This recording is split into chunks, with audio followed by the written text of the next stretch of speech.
In the 1960s, Carroll Shelby took the unassuming AC Cobra and shoehorned a giant Ford 427 V8 under the hood. Now, the original AC Cobra was not big enough to fit such an engine under the hood, so he also made the car 7 inches wider and added fatter tires. And this is one of the first times in automotive history that a car was given the wide body treatment. And ever since, we are in love with the trend. What's up, everybody? I'm the Squid. This is Ideal. We talk about sick cars, and right now I'm about to tell you about some of the sickest wide body kits of all time. Tap that little subscribe button down below and let's go. From simple bolt-on fenders to complete wide-body conversions, making a car fatter always looks good. And this applies to pretty much any car. And when we say that, we really mean it. And the first car on this list is going to prove it. The Mitsuoka Orochi is one of the most insane Japanese sports cars I have ever seen. And that's before Liberty Walk decided to go ahead and make it even crazier with their wide-body kit. Now, you might be asking yourself, what's an Orochi? It is a fabled 8-headed snake monster in Japan. In stock, the Mitsuoka Orochi is deserving of such a crazy name. I mean, the thing looks absurd. But Liberty Walk can never leave well enough alone and decided to take their stab at what a wide body kit for it might look like. Liberty Walk's kit elevates the Orochi to just insane supercar status visually, even if its power plant might leave a little to be desired. Now, what's even crazier is that there are only 400 Orochis out there. So why did Liberty Walk take the time to design and fabricate a kit for it? Who knows, but we're glad that they did. Now, unlike the Orochi with its limited production numbers, this next wide body kit on our list is probably the one you see every freaking day. And we are of course talking about the ROCKETBUNNY 8.6. If you're a car dude on Instagram, you probably see one every other photo, which isn't such a bad thing. This kit seriously looks sick. It's just a shame that, you know, everyone at your high school has one. Designed by CAYMAN for ROCKETBUNNY, who is now infamous for putting fender flares and canards and splitters on pretty much everything from an E30 to an S13. Miria says that the 8.6 kit was inspired by the Bozozoku style from when he was a teenager. Whatever the inspiration was, it looks freaking sick. Now, switching from the ultra attainable to the ultra desirable, we're going back to Liberty Walk with their kit for the Ferrari 458. It takes huge guts to look at a Ferrari 458 and go, I could make that better. But that's what Liberty Walk does. By adding riveted on body panels and widening out the hips, Liberty Walk was able to transform something designed in Italy into something that would look right at home on the streets and mountains of Japan. But the Japanese wide body culture isn't just affecting the Italian supercars. It's also coming for your German sports cars as well. What's a fun, fast, attainable German sports car that would look better with a little bit of weight on it? You might be thinking of the Porsche Cayman.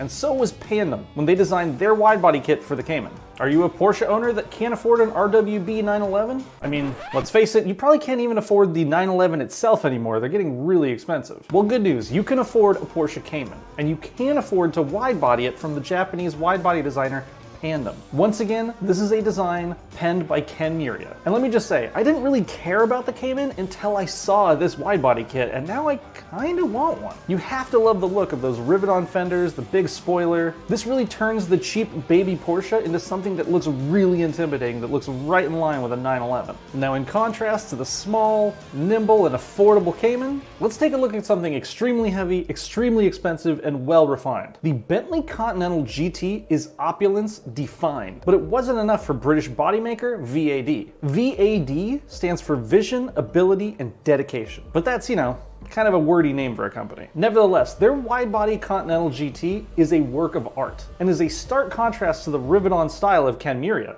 VAD's design simply accentuates the Continental GT, integrating into it so it looks natural, which makes sense when you consider that you're putting it on a Bentley Continental GT, a car worth a ton of money. So maybe the owners of a Bentley don't want it to look like they just slapped some parts on from a parts bin. Now, speaking of riveted on body panels, let's check back in with Liberty Walk and their interpretation of what a Mark V Supra should look like. The Mark V Supra is polarizing to say the least, but I think we can all agree that Liberty Walk was able to take this controversial car and turned it into something really special. With the incredibly aggressive fenders and that massive wing that Toyota clearly forgot to put on in the factory. Honestly, if a Mark V came out of the factory looking like this with a manual transmission, I might actually like it more than the Mark IV, which isn't saying much. I don't love the Mark IV to begin with. Now let's take a break from all the Japan talk and go back to America, where we started this video, with the RTR-X 1969 Ford Mustang. This is the personal car of Vaughn Gittin Jr., who is a world-renowned drifting champion if you aren't aware of him, and who also created the brand RTR, which stands for Ready to Race. And they specialize in making Ford Mustangs with a little bit of extra spice on them. And while the RTR-X is kind of a one-off deal, there is no denying that when it came out, it shook the automotive world with its stance, its presence, and the way he modified a classic Mustang to suit his own style, earning it a spot on this list. And it's not the only classic American muscle on this list. Next up, we have a one-of-a-kind Swedish-built C4 Corvette that looks like something out of a vaporwave techno music video. It's got a JDM 180SX Nissan front end, custom-made hand-built fender flares, Ferrari-style black stripes, and is draped in a custom Porsche paint job, which covers up that American-made V8 under the hood, and is built and owned by a guy in Sweden named Bjork. How's that for a world car? Now, the best news is if you want to build one of these of your own, Bjork is saying that he's considering making a kit. Just be sure to grab a C4 Corvette right now because they're kind of going up in value. And if you want to get the best deal on that C4, make sure you use the Ideal Car Strategies to buy it like a pro. Now, we're not done with America and Ford Mustangs yet, but this time we're not talking classics. We're talking about the new one. And this one has more rivets in it than a World War II fighter plane. The Clinched kit is wide.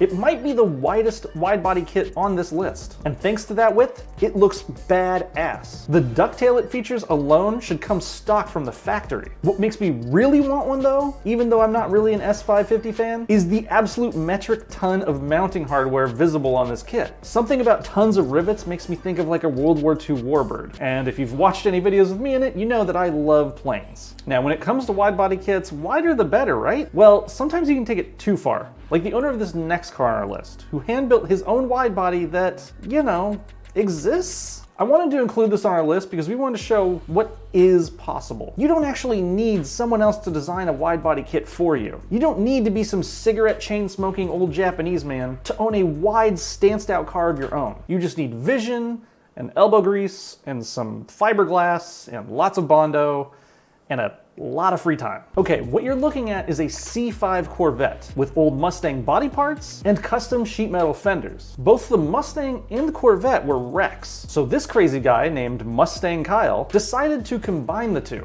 creating this absolute work of art. And he doesn't care whether you like it or not, just how we all should feel about our cars. All right, did you miss me talking about Ken Muria's designs? Well, too bad, I'm gonna talk about more of them. And we're gonna go back to the roots of his origins with the Rocket Bunny S13. And this is from back when Squiddy was like a drift car S13 owner. And I remember obsessing over the Rocket Bunny kit, just praying that one day it would come to America. Sadly, I sold mine before they really blew up here in America, but I still love them. And it makes sense that Ken Muria chose this as his first wide-body kit, because if you ask him, his favorite car in the world is the S13 Nissan 240SX. And the dude's kind of a master, so who am I to argue with him? It's just a shame they've gotten so dang expensive, a lot like the next car on our list. The difference is, this next car is actually a movie star. Yeah, that's right, we're talking about the VEILSIDE RX-7. You probably recognize this orange and black Dorito-powered sports car as Han's personal car in Fast and the Furious Tokyo Drift. What you might not know is that it's actually one of the few real cars in the Fast and the Furious franchise. It has a real Fortune wide-body kit from VEILSIDE and a fully built 13B with an HKS turbo setup under the hood, making it one of the few, if not the only, rotary-powered cars of all time on the silver screen. And for merely the price of an FTR-X7, which is astronomical these days,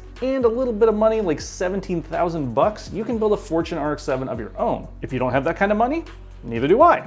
So what's a cheap little car we could wide body ourselves? Cars like the humble Volkswagen Golf. The Forged Motorsports Mark I has got to be one of the sickest wide body kits I've ever seen, turning the old school Golf into something out of Group B rally heaven. Meaning this is a Group B rally car that you can own in your driveway for much less than most of the cars in this list. Now next up is another classic German car. But unlike the little small Golf hatchback, this one has a long history in motorsports. We're talking about the ultimate driving machine, the BMW E30. All right, we promise this is the last car on this list penned by Ken Muria, but it's just way too good looking to not include. The PANDEM widebody E30 gives that boxy old 80s BMW a bit of extra shape by adding some mountain toge style styling, a look that really reminds me of the classic BMW E21s that used to race back in the 80s. Now before I get into the last car on this list, I want you to guess what it is. Go ahead, pause the video, scroll down below, make a comment. What is one of the most iconic wide body kits of all time that I have not mentioned yet? I bet you can guess it. And also before we get into that, I have some honorable mentions for you. Up first is the Datsun 240 ZG, one of the first cars to use bolt-on riveted wide fenders, and it basically defined that look. It's been like 50 years and we are still in love with it and still designing wide body kits to this day that look like it. Second honorable mention goes to the HOONICORN.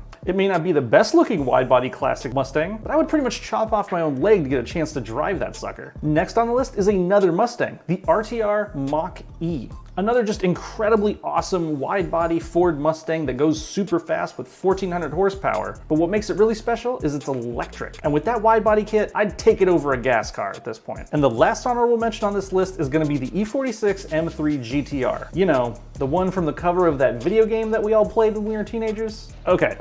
Now on to the ultimate wide body kit of all time for this list. There must be something in the cigarettes in Japan because chain smoking Japanese dudes, pretty much all they do is design wide body kits. And the most famous one of them all is of course Nakai-san, creator of the just absolutely mind-bogglingly popular RWB Porsches. Now there are just thousands of videos on the internet that allow you to learn about RWB, or literally just to sit and watch the man work. And it's a great way to spend your afternoon. But for those that need a little summary, Nakai-san started drifting and tuning Corolla AE86s and drinking his favorite beer, Stella Artois. One day, someone dropped off a clapped out Porsche 930 and he instantly fell in love. He created a custom wide body kit for it, tuned up the engine, gave it a pretty insane 3-pipe exhaust system, and named it after his favorite beer. And that is the car that started a cultural revolution and started Raw Weltbegriff, or RWB. And today remains one of the most iconic wide body kits of all time. So that's our list, and I'm sure I left off a bunch of good ones. Take some time, pick your favorite, let us know down below what we forgot, what we missed, or let me know what was your favorite from this list. Which wide body kit defined cars for you? Let us know down in the comments below. And while you're down there, give the video a like, subscribe to Ideal Cars, because we're gonna keep bringing you dope content like this every other day. And hey, while you're at it, keep on living the ideal lifestyle.